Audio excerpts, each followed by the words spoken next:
Mesdames et messieurs, bonjour, bonne année à toutes et à tous, bon réveillon à toutes et à tous. Ravi de vous retrouver dans cette nouvelle édition, dans cette première édition de Tour du Monde au cours de 2024. Je vous souhaite une très bonne année, tout à fait distinguée, tout à fait joyeuse. Comme vous savez, pendant cette édition de lundi de Tour du Monde, nous essayons de vous présenter presque les grands efforts qui sont déployés par l'Égypte au sein de notre continent africain. Et bien sûr, nous essayons toujours de jeter plus de lumière sur les événements quand même les plus distingués qui ont marqué la scène africaine durant les derniers jours. Mais je dois tout d'abord vous présenter un reportage concernant les navettes, concernant les tournées faites par M. le Président Abdel Fattah el-Sisi au cours de 2023 au sein de notre cher continent africain. Dalia Karam va vous donner les éclaircissements. Les navettes du président Abdel Fattah el-Sisi sur le continent africain au cours de l'année 2023 reflétaient l'importance des relations entre l'Égypte et le continent africain, a rapporté Dr Ahmad Abdeldaïm, professeur à la faculté des études africaines. Il a ajouté vendredi lors d'un appel téléphonique à la chaîne satellitaire Extra News que les visites du président el-Sisi reflétaient l'importance politique, économique, commerciale et culturelle des relations égyptiennes avec les frères africains et l'importance de la dimension africaine pour que l'Égypte retrouve son appartenance authentique et la fierté de son identité africaine. Il a poursuivi que ces visites avaient contribué à restaurer à nouveau le rôle de leader et de pionnier de l'Égypte sur le continent africain sur de nouvelles bases à partir de l'échange des intérêts communs les plus élevés et des défis auxquels sont confrontés les pays du continent. Il a souligné que l'intensification du rôle égyptien en Afrique et la multiplicité des visites présidentielles dans les pays du continent ont eu le plus grand impact positif en soutenant la position égyptienne sur les questions liées aux pays du continent, notamment le dossier de l'eau, au désir égyptien de parvenir à un développement durable et à une intégration économique avec les pays d'Afrique.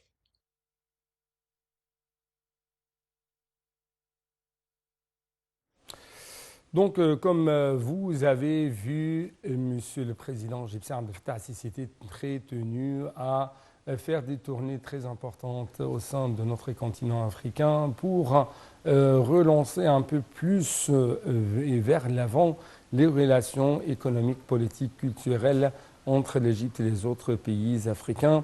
Et encore une fois, Monsieur le Président Abdel Fattah el-Sisi et l'État égyptien en général ont toujours des principes essentiels concernant le fait de traiter avec les autres pays, que ce soit au sein de régions du Proche-Orient ou quand même concernant les relations avec les autres pays africains. Et bien sûr, nous essayons toujours de renforcer les institutions étatiques. Nous essayons toujours de tendre la main de la coopération avec les autres pays africains parce que dans la notion, dans la conception de la politique étrangère de l'Égypte, nous essayons toujours d'arriver à une situation de gagnant-gagnant au lieu de perdant-perdant. Nous essayons toujours de transformer tout conflit en une coopération tout à fait fructueuse entre l'Égypte et les autres pays africains. Justement, je dois vous présenter actuellement un autre reportage concernant le RDC du Congo. Félix Tshisekedi a déclaré vainqueur, a été déclaré vainqueur de l'élection présidentielle en République démocratique du Congo. Les résultats publiés dimanche doivent encore franchir une étape, la validation par le Conseil constitutionnel, alors que des opposants ont déjà fait savoir qu'ils ne les reconnaîtront pas. Les explications avec notre collègue Dalia Karam.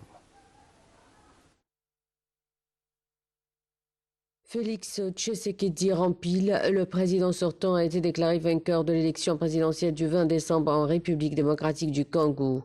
Il est crédité de 73,34% des voix selon les résultats publiés dimanche par la Commission électorale nationale indépendante. Moïse Katumbi a obtenu 18,08% alors que Martin Fayulu, lui, il a recueilli 5,33%. Devant les militants acquis à sa cause, Félix Tshisekedi a appelé à l'unité dans son quartier général de campagne, déclarant que cette victoire est la vôtre et elle est la victoire de la solidarité des Congolais. Entouré de sa femme et de sa mère, il a ajouté que cette victoire était aussi celle de la confiance qu'ils avaient renouvelée à sa modeste personne.